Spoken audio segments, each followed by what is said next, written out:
receiving a discount of around 40%, equivalent to about 10 million pesos, and other related matters. This Bellagio property, Your Honor, was not reported or disclosed in Corona's SAL-N for 2009. In his SAL-N for 2010, Corona did not truthfully disclose this Bellagio property. Proceed. Thank you, Your Honor. Mr. Witness, first of all, will you please identify yourself?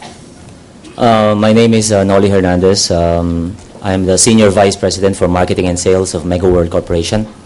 And your age?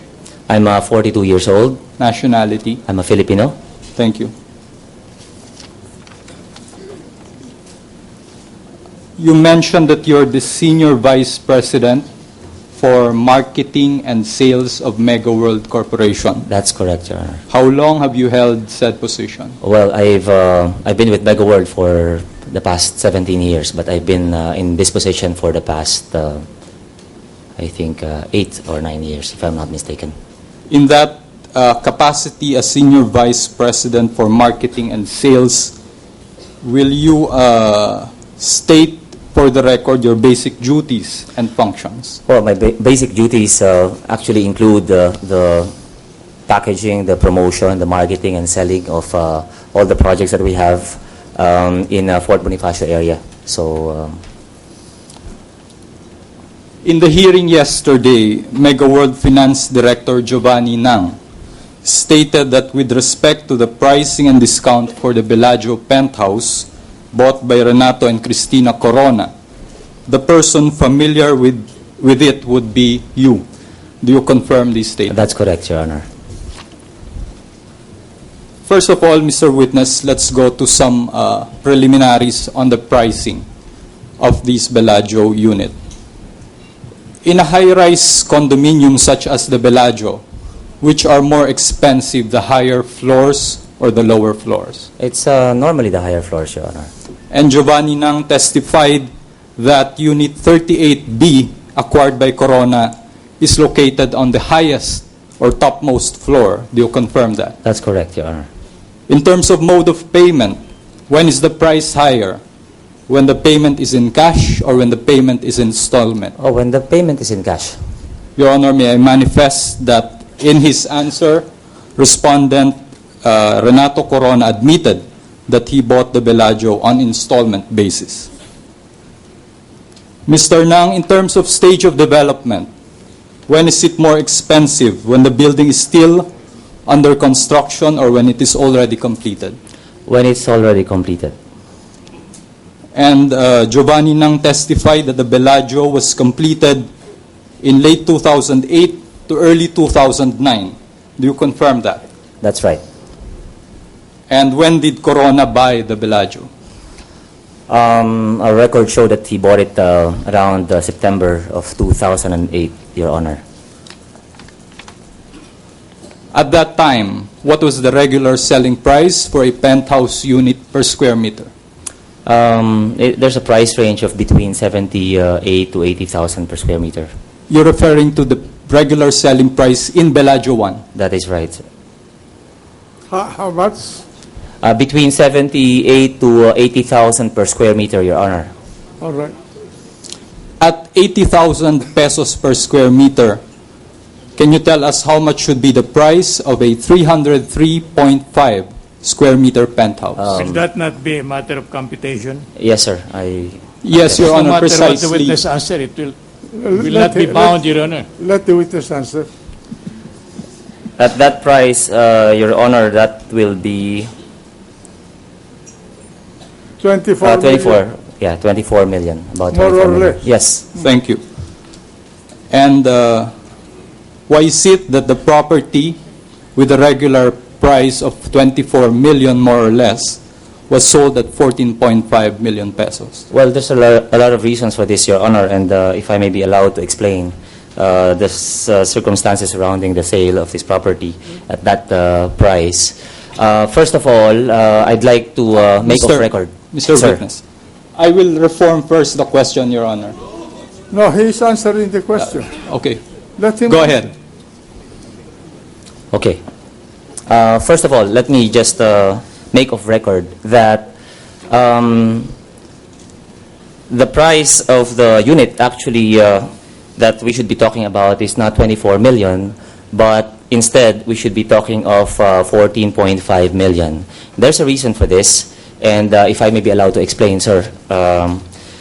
This particular unit happened to be the last unit in that particular building of the May we Bellagio one. suggest, Your Honor, that the direct examination of the witness be by means of question and answer, and not in narrative form, Your Honor, so that we can object when the time so dictates, Your Honor. Let him finish first his statement, and you can raise an objection later on. Go ahead. Okay, as I was saying, Your Honor, the original price was 24 million, but as I've mentioned, this was the last unit in that particular building. And back in 2008,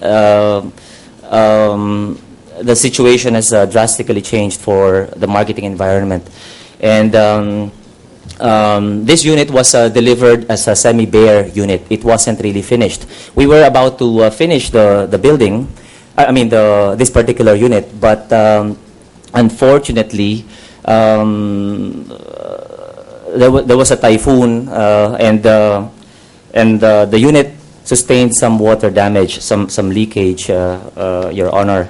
And we deliberated on what to do next. Were we supposed to? We were thinking of maybe repackaging the whole thing or redesigning it, redoing the whole unit, and we decided that it was going to cost us more to have it redone, and it made more economic sense for us to give it at a steep discount. And from 24 million, I decided to just lower the price to 14.5 million. So we're actually talking, 19, from 24 million, it's now adjusted to 19.6 million, Your Honor. So there was a reduction of about 5 million because that's how much it was going to cost us to have it redone, and to have to go to the market and and sell this particular unit. And as I mentioned, this was also the last penthouse unit in the building. And so we adjusted the price to 19.6, and so now we're left with only 5 million from 19.6 to 14.5, which is the price reflected in the contract. In other words, it was the decision of the selling company to reduce the price from 24 million to what? To 19.6 million. 19 Yes, 19.6 million, Your Honor. All right. Yes, sir. So it was... Counsel, May I proceed, Your Honor? Counsel, proceed. Is there any objection from the defense?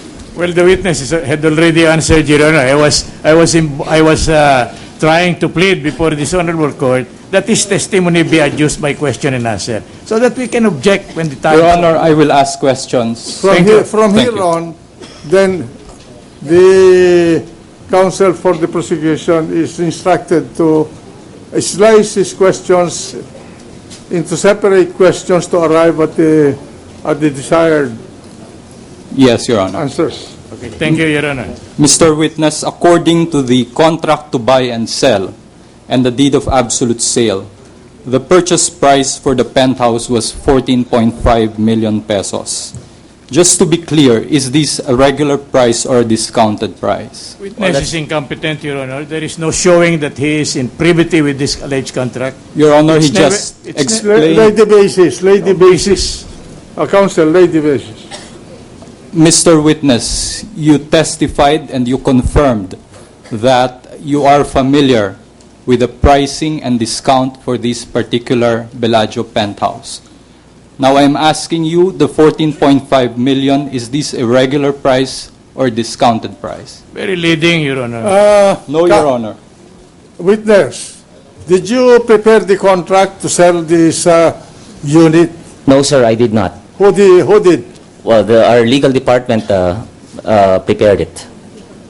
Yeah, You have nothing to do with I have nothing whatsoever to do with it, sir. drafting and the preparation of the contract. No, sir. How about negotiation of price? Yes, sir. Negotiation of price, sir. Yes. You participated in the negotiation of price. Yes, Your Honor. Then proceed from there, Counsel. You mentioned that you participated in the negotiation for the price of this particular unit. I'm asking you, is this price, which was eventually indicated in the deed of absolute sale, is this a regular price or a discounted price? This is a discounted price, Your Honor. How much was the discount? Well, we have added some discounts to the contract price. So basically, we were left with because the client paid us in less than a year. Our cash discount is 20%, but because this project was due to be delivered in less than a year, and the client was paying in about a year or so, we gave the standard shorter-term discount of 15%. So that amounts to 3 million, Your Honor.